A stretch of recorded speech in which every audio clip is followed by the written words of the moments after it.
मौत से किसको रुस्तगारी है, आज इनकी तो कल हमारी बारी है। आगाह अपनी मौत से कोई बशर नहीं, आगाह अपनी मौत से कोई बशर नहीं, सामान 100 बरस का है पल की खबर नहीं। और जागना है जाग ले अफलाक के साए तले, हश्र तक सोना पड़ेगा खाक के साए तले। लामा काफी फरमाते हैं, कोई गुल बाकी रहेगा ना चमन रह जाएगा, बस रसूलुल्लाह का दीने हसन रह जाएगा। हम सफीरो बाग में हैं कोई दम के चहचहे, बुलबुलें उड़ जाएंगी सूना चमन रह जाएगा। और अतलशो कम ख्वाब की पोशाक पे नाजा न हो, इस तने बेजान पर खाकी कफन रह जाएगा। जो पड़ेगा साहिबे लौलाक के ऊपर दुरूद, आग से महफूज उसका तन बदन रह जाएगा। और नाम शाहाने जहां मिट जाएंगे काफी, मगर नामे पाके मुस्तफ़ा और पंजतन रह जाएगा। हज़रात, मैंने बड़ी मशहूर और मारूफ आयत करीमा सूरह जुमा की तिलावत की। परवरदिगार कुरान में इरशाद फरमाता है, कुल ए महबूब सल्लल्लाहु अलैहि वसल्लम, आप अपने उम्मतियों से फरमा दो, इन्नल मौतल लज़ी तफिर्रून मिन्हु फ़इन्नहु मुलाक़ीकुम, बेशक वो मौत जिससे तुम भागते फिरते हो वो तो जरूर तुम्हें मिलनी है। सुम्मा तुरद्दूना इला आलिमिल गैबि व शहादा, फिर तुम फेरे जाओगे उस रब की तरफ जो छुपे और जाहिर दोनों का जानने वाला है। फ़युनब्बिउकुम बिमा कुंतुम तामलून, तो वो रब तुम्हें बता देगा कि तुम दुनिया में क्या करते थे। इंसान मौत से भागता फिरता है, सोचता है मुझे अभी मरना नहीं है, अभी मेरी उम्र कितनी हुई है।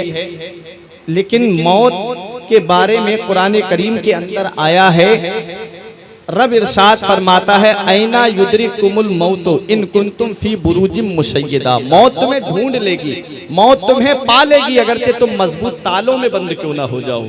इज़ा जाआ अजलुहुम ला यस्तअखिरूना साअतन वला यस्तक़दिमून, जब मौत आएगी तो न एक सेकंड इधर और न एक सेकंड उधर। जिस वक्त में अल्लाह ने जिसकी मौत लिख दी है उसे उसी वक्त ये दुनिया छोड़ के जाना है। अगर किसी की बचपन में लिख दी है तो वो बचपन में दुनिया छोड़ के जाएगा, अगर किसी की जवानी में लिख दी है तो वो जवानी में दुनिया छोड़ के जाएगा, अगर किसी की बुढ़ापे में लिखी है तो वो बुढ़ापे में दुनिया छोड़ के जाएगा। लेकिन कोई भी इंसान आपको ऐसा नहीं मिलेगा जो ये कहे कि मुझे हमेशा दुनिया में रहना है। आपको हर चीज में इख्तिलाफ मिल जाएगा। लोगों ने रब की रुबूबियत में इख्तिलाफ किया, रसूल की रिसालत से लोगों ने इख्तिलाफ किया, सहाबा की सहाबियत में लोगों को इख्तिलाफ है, औलिया की विलायत में लोगों को इख्तिलाफ है। लेकिन अल्लाह ने एक चीज ऐसी इस दुनिया में बनाई है जिसमें किसी का कोई इख्तिलाफ नहीं है, वो मौत है जिससे किसी को कोई इख्तिलाफ नहीं। मुसलमान तो मुसलमान, गैर मुस्लिम से भी आप पूछेंगे तो वो भी आपको कहेगा कि मुझे मरना है, एक दिन ये दुनिया छोड़ करके जाना है। जब सबको मरना है, सबको ये दुनिया छोड़ के जाना है, तो क्यों ना हम अपनी जिंदगी इस हाल में गुजार दें कि हमारा रब हमसे राजी हो जाए, हमारे रसूल हमसे राजी हो जाएं। और जब हमारा जनाजा उठता हो तो ये अशार पढ़े जा रहे हो कि लहिद में इश्क रुखे शह का दाग लेके चले, अंधेरी रात सुनी थी चराग लेके चले। इस हाल में अपनी जिंदगी गुजार के जाएं कि मोहल्ले के लोग कह दें कि एक आशिक रसूल का जनाजा जा रहा है, एक नबी के सच्चे गुलाम का जनाजा जा रहा है। लोग तुम्हारे मरने का गम करें, खुशी ना मनाएं। जिंदगी इस हाल में गुजार के जाओ कि लोग तुम्हारे मरने का गम करें, खुशी ना मनाए। ये ना कहें बहुत अच्छा हुआ, बहुत बुरा आदमी था चला गया दुनिया से। लोग ये कहें बहुत अच्छा आदमी था, लोगों की मदद करता था, मस्जिदों में बढ़ चढ़ के हिस्सा लेता था, मदरसों में बढ़ चढ़ के हिस्सा लेता था, आलिम और हाफिजों की बड़ी इज्जत करता था। ये नहीं कोई ये ना कहे चौराहे पे खड़े होकर बड़ा खुराफाती था, आलिमों के पीछे पड़ा रहता था, हाफिजों की तौहीन करता रहता था, मदरसों के मुदर्रिसों की तौहीन करता रहता था। इस हाल में दुनिया से मत जाना, इस हाल में दुनिया से जाना कि लोग खड़े होकर चौराहे पे कहें कि नबी का सच्चा गुलाम चला गया। हज़रात, तो मौत से किसी को रुस्तगारी नहीं, मौत से किसी को छुटकारा नहीं। जब सबको ये दुनिया छोड़ के जाना है तो क्यों ना हम अपनी जिंदगी नबी की शरीयत के दायरे में गुजार दें। आओ मैं आपको बड़ी तेजी के साथ एक वाकया सुना दूं। एक बुजुर्ग हैं जिनका नाम है हजरत मुस्लिम बिन अम्र। वो बयान करते हैं कि मेरे पड़ोस में एक बुजुर्ग रहते थे, बूढ़े हो गए थे। वो पहले कब्रिस्तान में कब्रें खोदने का काम करते थे। आज भी ये शहरों के अंदर जब आप जाएंगे तो उजरत पे कब्र खोदी जाती है। हज़रात, तो वो मुस्लिम बिन अम्र कहते हैं कि लाओ मैं जाता हूँ बुजुर्ग के पास, कुछ नसीहत की बातें मिलेंगी। आज हमारा उसूल तो ये है, तरीका ये है कि हम आलिमों के पास नहीं बैठते, हाफिजों के पास नहीं जाएंगे तो उनके पास बैठेंगे कि जो दुनियावी खुराफात में मुलव्विस हैं। आलिमों के पास जाएंगे तो शरीयत की बातें मिलेंगी, हाफिजों के पास जाएंगे तो नमाज पढ़ने का तरीका बताएंगे, रोजा किस चीज से टूटता है किससे नहीं टूटता है, ये तरीके आपको मिलेंगे। लेकिन इंसान आलिम और हाफिजों से दूर है, यही वजह है कि अब वो खुद मुफ्ती बने बैठे हैं। अब आलिमों की जरूरत भी नहीं पड़ती फतवा बताने की, वो खुद ही व्हाट्सएप पे जवाब लिख के भेज देते, इस मसले का ये जवाब है। याद रखो, बगैर इल्म के फतवा देना गोया ऐसा है, अगर उसने अमल कर लिया और गलत जवाब आपने दिया है तो उसके अमल करने का गुनाह भी देने वाले पे पड़ेगा। इसलिए जिसका जो काम है वही काम करे। हमारे यहाँ पर आप जानते हो, कोई टैल पत्थर का मिस्त्री है, अगर टैल पत्थर के मिस्त्री को ले जा करके आप किसी और काम में लगा दो, उससे कहो कि भाई आप टेलरी का काम कर दीजिए, कुर्ता सिल दीजिए, क्या वो सिल पाएगा? या कुर्ता सिलने वाला है उसे ले जा करके आप मजदूरी कराओ, कहो कि भाई ये टैल लगा दो, क्या वो टैल लगा पाएगा? नहीं लगा पाएगा। जिसका जो काम है वही करे, वही उसी को जेबा देता है। मसला बताना आलिमों का काम है, मसाइल बयान करना ये उलमाए किराम का काम है। लेकिन आज इंसान मुफ्ती बना बैठा है व्हाट्सएप पर, फेसबुक पर। हम जाते हैं बुजुर्गों के पास में बैठते हैं, लेकिन नसीहत की बातें हम उनसे नहीं सुनते, बस अपनी दुनियावी बातों में लगे रहते हैं। आओ देखो, मुस्लिम बिन अम्र बुजुर्ग हैं, वो कहते हैं कि मैं गया बुजुर्ग के पास में कि मैंने पूछा लाओ कुछ कब्रिस्तान की मुझे बातें बताएंगे, ये कब्रिस्तान में होता क्या है, शायद कोई अजीब बात इनके सामने आ गई हो। जब वो गए, सलाम किया, बुजुर्ग ने बिठाला, बिठाने के बाद कहा कहो कैसे आना हुआ? कहा आपने कई साल कब्रिस्तान में काम किया है, आप मुझे बताइए कब्रिस्तान में कोई अजीब चीज आपने देखी? तो वो बुजुर्ग की आंखों में आंसू आ गए। कहते हैं मुस्लिम बिन आम्र, मैं भी गफलत में जिंदगी गुजारता था,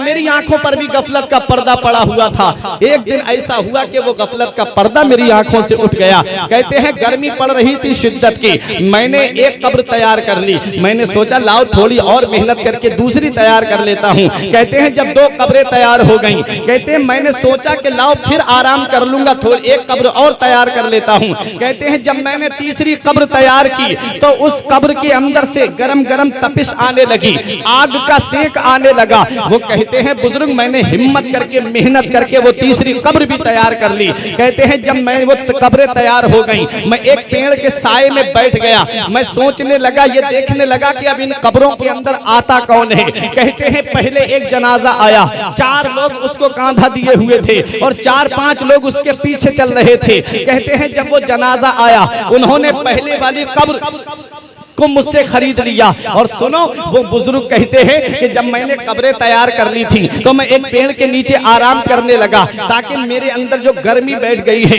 वो गर्मी दूर हो जाए, थोड़ी हवा लग जाए मुझको। कहते हैं मैंने देखा आसमान से 2 लोग उतरे, चेहरे पे नकाब पड़ी हुई थी, एक कब्र के सरहाने खड़ा हुआ और होकर के कहता है, एक बाईं जानिब खड़ा हुआ, पायती की जानिब। सरहाने खड़े होने वाले ने कहा इसको लिख दे। उसने कहा क्या लिखूं? कहा इस कब्र 12 मील चौड़ी 12 मील लंबी लिख दे। उसने कहा कि वो बुजुर्ग कहते हैं कि मैंने देखा, उसने लिख लिया। अब दूसरी कब्र के पास आया, आकर के कहा इसको लिख दे। कहा क्या लिखूं? कहा इसको लिख दे जहां तक नजर जाए वहां तक इस कब्र को कुशादा लिख दे, वहां तक इस कब्र को चौड़ा लिख दे। वो कहते हैं जब तीसरी कब्र का नंबर आया, जिसके अंदर से आग की तपिश आ रही थी, जिसके अंदर से आग का सेक आ रहा था, वो कहते हैं मैंने देखा कि वहां से बोलने वाले ने कहा पायती खड़े होने वाले से इसको लिख दे। कहा क्या लिखूं? कहा ये शहादत वाली उंगली और अंगूठे की उंगली के दरमियान का जो फासला है इसको इतना तंग लिख दे। वो कहते हैं अब मैं देखने लगा कौन है जो इन कब्रों में आता है। जो किसी की कब्र को 12 मील कुशादा कर दिया गया, किसी की कब्र को तहद्दे नजर कुशादा कर दिया गया और किसी की कब्र को जो है समेट दिया गया। अब कहते हैं मैंने देखा पहला जनाजा आया, 4 लोग कांधा दिए हुए हैं और 4-5 लोग उसके साथ चल रहे थे। पहले वाली कब्र उन्होंने खरीदी। उन्होंने कहा कि ये किसकी मैयत है? कहा ये हमारे मोहल्ले का सबसे गरीब आदमी था जो आलमे गुर्बत में मर गया है। ये गरीब जरूर था। कहा कि इसके आमाल कैसे थे? तो मोहल्ले के लोगों ने बताया ये गरीब जरूर था लेकिन नबी की शरीयत का गरीब नहीं था। ये गरीब जरूर था लेकिन मस्जिद में जाकर के नमाज भी पढ़ता था, आलिमों की इज्जत भी करता था, हाफिजों की इज्जत भी करता था। और जब भी गली से गुजरता नबी पे दुरूद पढ़ता जाता था। वो कहते हैं मैं जान गया ये आने वाला जो आया है ये मदीने वाले मुस्तफा का वफादार। सुभान अल्लाह, नारे तकबीर, नारे रिसालत, मसलके आला हजरत मौलाना फुरकान मंजरी साहिब किबला, नारे तकबीर। वो कहते हैं कि वो मोहल्ले के लोग ये गरीब जरूर था लेकिन नबी की शरीयत का गरीब नहीं था। आज हमारा मुआशरा कहां से कहां पहुंच गया। आज हम गरीबों के जनाजे में शामिल होना पसंद नहीं करते। अगर गरीब का इंतकाल हो जाए तो मेरी कौम का मालदार आदमी कहता है मर गया होगा कोई। याद रखो नबी फरमाते हैं जनाजे में शामिल जरूर हुआ करो। हजरात जामिउल अहादीस के अंदर है, मदीने वाले मुस्तफा ने इरशाद फरमाया है जिसकी नमाज जनाजा 3 सफ़े हो गई अल्लाह ताला उसकी मग़फ़िरत फरमा देता है। सुभान अल्लाह, सुभान अल्लाह। कि 40 लोग जिसके जनाजे में शामिल हो गए अल्लाह उसकी मग़फ़िरत फरमा देता है। एक रिवायत में कि 100 लोग जिसके जनाजे में शामिल हो गए अल्लाह उसकी मग़फ़िरत फरमा देता है। हम मैयत के हम जनाजे में शामिल तो होते हैं लेकिन नमाज जनाजा में शामिल नहीं होते, दूर खड़े रहते हैं। याद रखो 2 वजह से आदमी नमाज जनाजा नहीं पढ़ता। एक वजह तो यह है कि उसको नमाज जनाजा याद नहीं है। अगर याद नहीं है तो क्यों याद नहीं है। आदमी दुकान का हिसाब कर लेता है, फला पे कितने पैसे आ रहे हैं सब याद है। अगर याद नहीं होता है तो उसे कुरान याद नहीं होता है। अगर याद नहीं होता है तो नमाज पढ़ने का तरीका याद नहीं होता है। और दूसरी वजह यह है कि हम इसलिए नमाज जनाजा में शामिल नहीं होते हैं कि हम पाक नहीं हैं। बस 2 ही वजह होती है इसलिए आदमी नमाज जनाजा नहीं पढ़ता, या तो वो पाक नहीं है या नमाज जनाजा याद नहीं है। अगर पाक नहीं है तो जनाजे में शामिल होने के लिए क्यों गया, और याद नहीं है तो फिर याद क्यों नहीं है। ये बहाना कयामत के दिन नहीं चलेगा। न जनाजे में शामिल हुआ करो और अपने दिल की तख्ती पे ये जुमला लिख करके ले जाओ कि जनाजे में शामिल जरूर हुआ करो। इससे दोनों का फायदा है। अगर मैयत बख्शी हुई है तो परवरदिगार आलम उनको बख्श देता है जो नमाज जनाजा में शामिल है। मैयत गुनाहगार है तो जो जनाजे में शामिल हुए हैं उनमें कोई नेक होता है तो अल्लाह ताला उसके सदक़े में सुभान अल्लाह, बेशक सुभान अल्लाह, सुभान अल्लाह, वाह सुभान अल्लाह। इसलिए जनाजे में जरूर शामिल हुआ करो, दोनों का फायदा है। मैयत बख्शी हुई है तो पढ़ने वालों को अल्लाह बख्श देता है, और अगर मैयत गुनाहगार है और पढ़ने वालों में कोई नेक है, परहेजगार है तो अल्लाह उसके सदक़े में उस मैयत को बख्श देता है। तो अब जब भी जनाजे में जाया करो तो नमाज जनाजा में जरूर शामिल हुआ करो, नमाज जनाजा पढ़ा करो, इससे दोनों का फायदा है। हजरात वो हम गरीबों के जनाजों में नहीं जाते। गरीबों के जनाजों में गरीब मर जाए तो कोई उसकी तरफ तवज्जो भी नहीं देता। एक शायर ने कहा था सगा भतीजा, सगा भांजा, सगा भाई। अगर गरीब है तो पड़ोसी बता रहे हैं लोग, और पता लगाओ ये मैयत किसी अमीर की होगी जो दौड़ दौड़ के कांधा लगा रहे हैं लोग। हजरात गरीबों के जनाजों में कोई जाना पसंद नहीं करता। मोहल्ले में अगर इंतकाल हो जाए तो उसके जनाजे में भी शामिल हुआ करो और पूछा करो जाकर के भाई किसी चीज की कोई कमी हो तो बता, हम तेरे पड़ोसी हैं, पड़ोसी का हक होता है। मदीने वाले मुस्तफा ने इरशाद फरमाया है ला यदखुलुल जन्नता, ला यदखुलुल जन्नता, ला यदखुलुल जन्नता, 3 मरतबा फरमाया वो जन्नत में दाखिल नहीं होगा, वो जन्नत में दाखिल नहीं होगा। सहाबा ने अर्ज किया आका कौन? नबी ने फरमाया जो अपने पड़ोसी को सताता होगा वो जन्नत में दाखिल नहीं होगा। पड़ोसियों के भी हक हैं, पड़ोसियों के भी हुकूक है। वक्त बहुत कम है, मैं मुफस्सल आपको बयान नहीं सुना सकता। यही वाकया बता के तकरीर अपनी खत्म करने जा रहा हूँ। हजरात तो मैं अर्ज ये कर रहा था कि वो लोग कहते हैं ये हमारे मोहल्ले का सबसे गरीब आदमी था जिसका इंतकाल हो गया। वो कहते हैं तुम तो जानते हो ये मोहल्ले का गरीब है, और मेरी आंखों ने देखा है कि इसकी कब्र को 12 मील लंबी और 12 मील चौड़ी लिख दिया गया है। अब कहते हैं मैं दूसरी कब्र का इंतजार करने लगा। देखिए दूसरी में कौन आता है। अब दूसरी कब्र में एक जनाजा लाया गया तो उसमें सिर्फ 4 ही लोग थे जो उसको कांधा देते हुए आए, पीछे कोई आदमी नहीं। वो कहते हैं जब वो जनाजा लाया गया उन्होंने दूसरी वाली कब्र को खरीद लिया जिसके लिए ताहद्दे नजर कब्र को कुशादा कर दिया गया था। कहते हैं उन्होंने दूसरी कब्र को मुझसे खरीदा। मैंने पूछा ये कौन है? कहा ये कोई मुसाफिर है, सफर में मर गया है, इसके लिए कोई इसकी खैरियत लेने वाला नहीं था, कोई इसको कफन दफन का इंतजाम करने वाला नहीं था, इसलिए हम लोगों ने चंदा करके आपस में और इसके कफन दफन का इंतजाम किया है। और ये जो कब्र हम खरीद रहे हैं आपसे वो भी हम चंदा करके ही खरीद रहे हैं। वो मुस्लिम बिन अम्र से वो बुजुर्ग कहते हैं मुस्लिम बिन अम्र मैंने देखा था कि उसकी कब्र को ताहद्दे नजर कुशादा कर दिया गया था। कहते हैं मैंने वो पैसे वापस कर दिए। मैंने कहा मुझे ये पैसे नहीं चाहिए, मुझे भी सवाब में शरीक शरीक कर लो। अब कहते हैं तुम तो इसे समझ रहे थे कि ये मुसाफिर है, लेकिन मेरी नजरों ने देखा है और मैं जानता हूं कि ये मुसाफिर नहीं है, ये मदीने वाले मुस्तफा का गुलाम है जिसकी कब्र को हद्दे नजर कुशादा कर दिया गया है। कहते अब मैं तीसरी कब्र का इंतजार कर रहा था जिसके अंदर से आग का सेंक आ रहा था, जिसके अंदर से आग की तपिश आ रही थी। कहते हैं मैंने देखा एक जनाजा लाया गया, इतनी भीड़ थी, इतनी भीड़ के कांधा देने वाले लोग एक दूसरे को धक्का दे रहे थे और दौड़ दौड़ के कांधा लगा रहे थे और ऊपर मखमल की चादर पड़ी हुई और उसको मैयत को गुलाबों से लाद दिया गया था। कहते हैं कि मैंने देखा कि उस मैयत को लाया गया और मुझसे तीसरी वाली कब्र खरीदी गई। कहते हैं मुस्लिम बिन अम्र सुनो, मैंने एक से हाथ पकड़ के कहा कि भाई ये किसका जनाजा है? कहा ये शहर के सबसे बड़े अमीर की बीवी मर गई है, इसलिए उसके जनाजे में लोग कांधा देने के लिए दौड़ पड़े हैं। शहर का सबसे बड़ा रईस है, शहर का सबसे बड़ा अमीर है, शहर का सबसे बड़ा दौलतमंद है, बड़े बड़े लोग, बड़े बड़े ओहदों पे फाइज लोग भी आज इसके यहाँ जनाजे में कांधा देने के लिए आए हैं। वो कहते हैं मैं जानता था कि इसकी कब्र को तंग कर दिया गया है। कहते हैं मैंने पूछा ये तो बता दो, ये शहर के सबसे बड़े अमीर की बीबी तो है, लेकिन इसका किरदार कैसा था, इसके आमाल कैसे थे? तो कहते हैं कि ये शहर के सबसे बड़े अमीर की बीबी है, इसके घर में दौलत की कमी नहीं, इसके घर में पैसे की कमी नहीं, इसके घर में रुपये की कमी नहीं, लेकिन इसके घर में अगर नहीं थी तो मदीने वाले मुस्तफा की शरीयत नहीं थी, इसके घर में नबी की शरीयत नहीं थी, ये घर से बेपर्दा निकलती थी, ये घर से बाजारों और मेलों में बेपर्दा जाया करती थी और इसकी बैठक जो थी, वो इसकी सहेलियां जो थी, वो भी इसी की तरह बेपर्दा थी।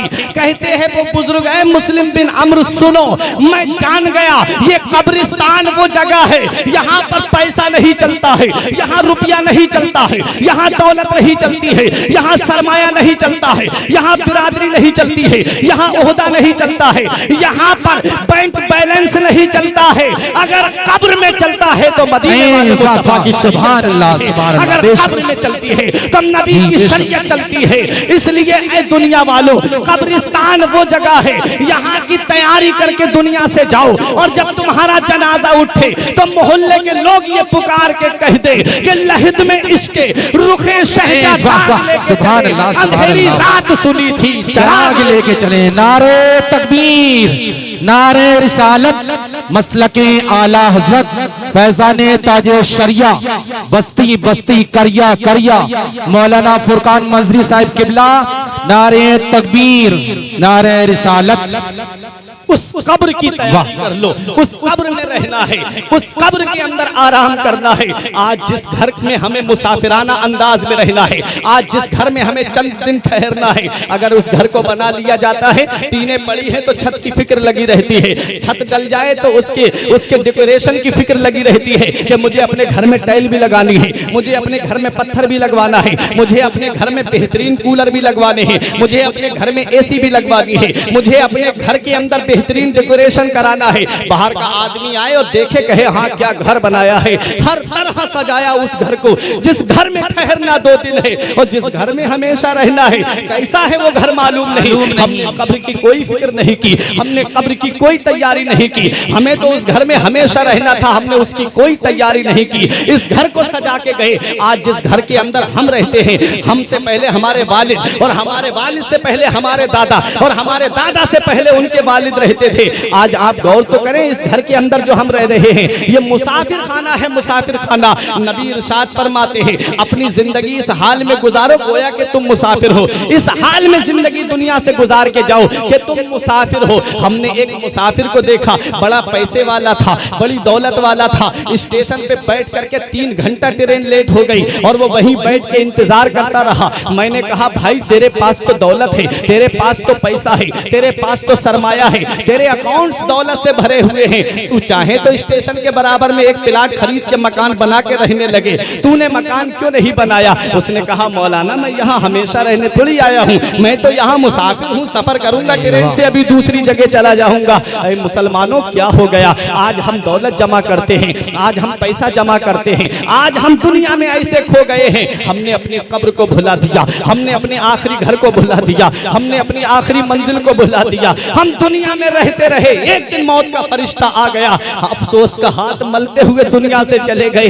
कब्रिस्तान में जाकर के देखो कितनी मैयतें हैं जो तमन्नाएं कर रही हैं, ऐ मेरे परवरदिगार एक बार दुनिया में भेज दे, कभी सजदे से सर नहीं उठाएंगे, लेकिन अब वापस तो आना नहीं है, अभी जिंदगी की सांसें चल रही हैं, क्यों ना अपनी जिंदगी इस हाल में गुजार दो, क्यों ना इन पेशानियों पे अपने सजदों के निशान बना लो। आ जाओ रब की बारगाह में और अपने रब की बारगाह में झुक जाओ, अर्ज करो मौला मैं गुनाहगार हूँ, सियाकार हूँ, अब तक मेरी जिंदगी गुनाहों में गुजरी, मेरे परवरदिगार मेरे गुनाह को बख्श दे, आज से मैं तेरी फरमाबरदारी करता रहूंगा, मौला तेरे हुक्म पे अमल करता रहूंगा, मेरा रब बख्शने वाला मेहरबान है, मेरा रब तुमको बख्श देगा और अपने नेक बंदों में तुम्हारा शुमार करेगा।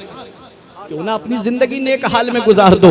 कब्र रोजाना इंसान से पुकार पुकार के कहती है, ऐ मेरे अंदर आने वाले, मैं कीड़े मकोड़ों का घर हूँ, मैं वहशत का घर हूँ, मैं डर का घर हूँ, मैं तन्हाई का घर हूँ, मैं अंधेरी कोठरी हूँ, मेरे अंदर जब आए तो रोशनी का इंतजाम करके आना, मेरे अंदर जब आए तो अपने सुकून का इंतजाम करके आना। इंसान जब कब्र में पहुंचता है तो अपने आमाल को भुला देता है, वहां जाकर के सब उसको याद आता है। नबी फरमाते हैं इंसान के 3 साथी हैं, एक वो है जो मौत तक काम आता है, दूसरा वो है जो मौत से कब्र तक काम आता है, तीसरा वो साथी है जो कब्र से हश्र तक काम आता है। नबी ने फरमाया जो मौत तक काम आता है वो उसका माल है, जब तक जिस्म के अंदर सांस है तब तक आप माल से फायदा उठा सकते हो, जैसे ही सांस खत्म आस खत्म, माल बेकार हो गया। दूसरा साथी वो जो कब्र तक काम आता है वो है उसके घर वाले अजीजो अकरबा। कोई भी कितना भी अजीज इस दुनिया से चला गया हो, लेकिन कभी आपने नहीं देखा होगा कि उसके अजीज ने ये कहा हो कि एक रात मैं कब्र में इसके पास ठहर जाता हूँ, ये तन्हा दुनिया में नहीं रह पाता था, हमेशा मुझे साथ रखता था, आज मैं इसके साथ एक रात कब्र में ठहर जाता हूँ। कोई आपने नहीं सुना होगा, बस तख्ते लगाए, मनो मिट्टी के नीचे दफन किया, घर वापस आ गया। और तीसरा साथी वो है, नबी फरमाते हैं जो कब्र से लेके हश्र तक काम आता है, वो उसके अच्छे आमाल हैं। अगर अमल अच्छे किए हैं तो कब्र में भी आराम है और हश्र में भी आराम होगा और जन्नत की बहारें उनके लिए होंगी। और अगर आमाल अच्छे नहीं है तो मेरा इमाम फरमाता है उनको रहम आए तो आए, वरना वो कड़ी मार है क्या होना है, छुप के लोगों से किए जिसके गुनाह वो खबरदार है क्या होना है। अरे कल तो दीदार का दिन है और यहाँ आंख बेकार है क्या होना है। उतरते चांद ढलती चांदनी जो हो सके कर ले, उतरते चांद ढलती चांदनी जो हो सके कर ले, अंधेरा पाक आता है ये 2 दिन की उजाली है। फरमाते हैं मेरे इमाम अंधेरा घर अकेली जान तम घुटता दिन उगता था। एक दिन मैं अपने घर पे बैठा हुआ था, मगरिब और इशा के बीच की बात थी, गांव का मामला है, लाइट चली गई तो अंधेरा हो गया पूरे कमरे में। जब अंधेरा हुआ तो मुझे इंसानी फितरत के मुताबिक खशियत महसूस हुई, डर महसूस हुआ। मैं सोचने लगा कि फुरकान यहाँ तो तेरे माँ बाप भी हैं, तेरे भाई भी हैं, तेरे बीवी बच्चे भी हैं, फुरकान यहाँ तू डर रहा है, यहाँ आवाज देगा वालिद आ जाएंगे, वालिदा आ जाएंगी, भाई आ जाएंगे। सोच तो सही, जब तुझको कब्रिस्तान में मनो मिट्टी के नीचे इंसान दफन करके चले आएंगे, उस अंधेरी कोठरी में तू यहाँ अंधेरे से डर रहा है, उस अंधेरी कोठरी की क्या तैयारी की है, वहां रोशनी का क्या इंतजाम किया है। आज हम दुनिया में रहते तो हैं लेकिन कब्र की फिक्र नहीं करते। उस कब्र की फिक्र करो, कभी तन्हाई में बैठ के सोचा करो, जहां सब घर वाले वापस आ जाते हैं वहां पर कौन है जो तुम्हारे काम आएगा। वहां काम आते हैं तो मदीने वाले मुस्तफा काम आते हैं, वहां दोनों आलम के मालिक मुख्तार काम आते हैं, वहां शहंशाह मदीना काम आते हैं, मदीने वाले मुस्तफा तशरीफ लाते हैं। इंसान पूरी जिंदगी इमाम के पीछे नमाज पढ़ता रहा और जब उसका इंतकाल हो जाता है तो इमाम पीछे हो जाता है, वो आगे हो जाता है। क्यों आगे हो जाता है? तुम तो उसे मरा हुआ समझ रहे हो, लेकिन कुदरत पुकार के कह रही है, अरे जिसके पीछे आज इमाम खड़ा हो गया है ये कोई आम शख्सियत नहीं है। अभी ये कब्रिस्तान में जाएगा और कब्र में जब पहुंचेगा तो इसे मदीने वाले मुस्तफा का दीदार होने वाला है, ये नबी का दीदार करने वाला है। लहिद में इसके रुखे शह का दाग लेके चले, अंधेरी रात सुनी थी, चराग लेके चले और कब्र में लहराएंगे ता हश्र चश्मे नूर के। अरे जलवा फरमा होगी जब तलात रसूलुल्लाह। कब्र में नबी का दीदार होगा, कब्र में मदीने वाले मुस्तफा का दीदार होगा और कब्र में जब आका तशरीफ लाएंगे तो रोशनी ही रोशनी। नहाकर इसलिए मदफन को जाया जाता है, नहाकर इसलिए मदफन को जाया जाता है, वहां हुजूर का जलवा दिखाया जाता है, वहां हुजूर का चेहरा दिखाया जाता है, नबी का दीदार करता है इंसान। तो अपनी जिंदगी इस हाल में गुजार के जाओ कि कब्र में देख के नबी भी कह दे कि ये मेरा गुलाम है। ऐसा ना हो कि नबी चेहरा फेर लें कब्र में, इसलिए नबी के आशिक बन के जाओ, नबी की सुन्नत चेहरे पे सजा करके जाओ। जिसकी दाढ़ी नहीं होती है नबी कब्र में उससे अपना चेहरा अनवर फेर लेते हैं, क्योंकि सुन्नतें मुतबादिला है, अंबिया इकराम की सुन्नत, सहाबा की सुन्नत। इसलिए अपनी जिंदगी इस हाल में गुजार करके जाओ कि लगे कि हाँ मदीने वाले मुस्तफ़ा के गुलाम आ रहे हैं, नबी के सच्चे आशिक आ रहे हैं, नबी के सच्चे दीवाने आ रहे हैं। बात कहां से निकली कहां पहुंच गई। मैं बात मौत की कर रहा था, मौत से किसको रुस्तगारी है, आज इनकी तो कल हमारी बारी। सबको ये दुनिया छोड़ के जाना है, और जब दुनिया से इंसान चला जाता है तो घर वालों के लिए क्या रह जाता है।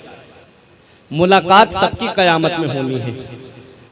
बड़े बड़े अजीज आए, बुजुर्गों के वाकयात याद कर लिया करो, कैसे कैसे अजीज इस दुनिया से चले गए, उन्होंने सब्र से काम लिया। जब इंसान सब्र करता है तो उसको सब्र करने का सवाब मिलता है। इंसान जब दुनिया से जाता है, जैसे वालिदैन में से कोई दुनिया से चला जाए तो औलाद के लिए क्या है, ये बात बता दूं फिर अपनी जगह बैठ जाऊं। नबी ने इरशाद फरमाया, मिशकात शरीफ की हदीस पाक है, फल मय्यतो फिल कब्र इल्ला कल गरीक़िल मुतगब्बिस यंतज़िरु दावतन तलहक़ुहु मिन अबिन औ उम्मिन औ अखिन औ सदीक़िन। नबी इरशाद फरमाते हैं कि जो कब्रिस्तान में लेटे हैं, जो कब्रिस्तान में लेटे हैं, इल्ला कल गरीक़िल मुतगब्बिस, वो समंदर में डूबने वाले की तरह हैं, वो दरिया में डूबने वाले की तरह हैं। जैसे कोई दरिया में डूब रहा है, उसे सहारे की जरूरत पड़ती है। कहते हो, आम मिसाल बोलते हो कि डूबने वाले को तिनके का सहारा काफी है, ये मिसाल बोली जाती है। जब दरिया में डूबने वाला, समंदर में डूबने वाले को सहारे की जैसे जरूरत होती है, ऐसे ही इंतकाल जो कर जाते हैं वो कब्रों में लेट करके अपने घर वालों के सहारे का इंतजार करते हैं।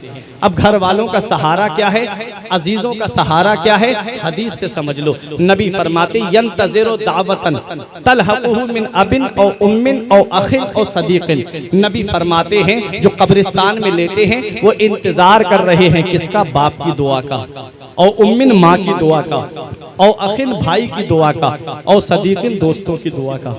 क्या इंतजार कर रहे हैं कि मेरा कोई अजीज मेरे लिए कुरान पढ़ के ईसाले सवाब कर दे, मेरा कोई घर वाला मेरे लिए कुरान पढ़ कर के ईसाले सवाब कर दे, मेरा बाप मेरे लिए ईसाले सवाब कर दे, मेरी माँ मेरे लिए ईसाले सवाब कर दे, मेरा भाई मेरे लिए ईसाले सवाब कर दे, मेरा दोस्त मेरे लिए ईसाले सवाब कर दे।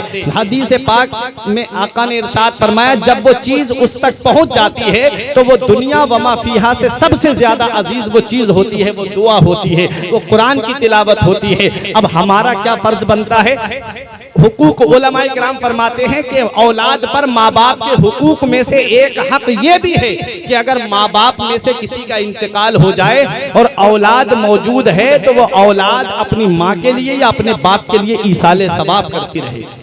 ये हक है माँ बाप का औलाद के ऊपर। अगर उनमें से किसी का इंतकाल हो गया है तो औलाद को उनके लिए दुआ करते रहना चाहिए, उनके लिए ईसाले सवाब करते रहना चाहिए। अब ईसाले सवाब कौन सी औलाद करेगी, वही औलाद तो करेगी जिसे तुमने कुरान का इल्म दिया होगा, हदीस का इल्म दिया होगा, जिसे शुरू से ही आपने कॉलेज में भेजा, ना कुरान पढ़ाया ना हदीस पढ़ाई, वो औलाद तुम्हारे लिए क्या दुआ कर पाएगी। इसलिए अपनी आखिरत की तैयारी करो, अपनी औलाद को पहले कुरान का इल्म दो, पहले हदीस का इल्म दो। जब औलाद कुरान पढ़ी हुई होगी वही औलाद मस्जिद में जाएगी, एक रुकू या दो रुकू पढ़कर के अपनी माँ के लिए ईसाले सवाब करेगी, अपने बाप के लिए ईसाले सवाब करेगी, परवरदिगार आलम उसके माँ बाप को कब्र में बख्श देगा।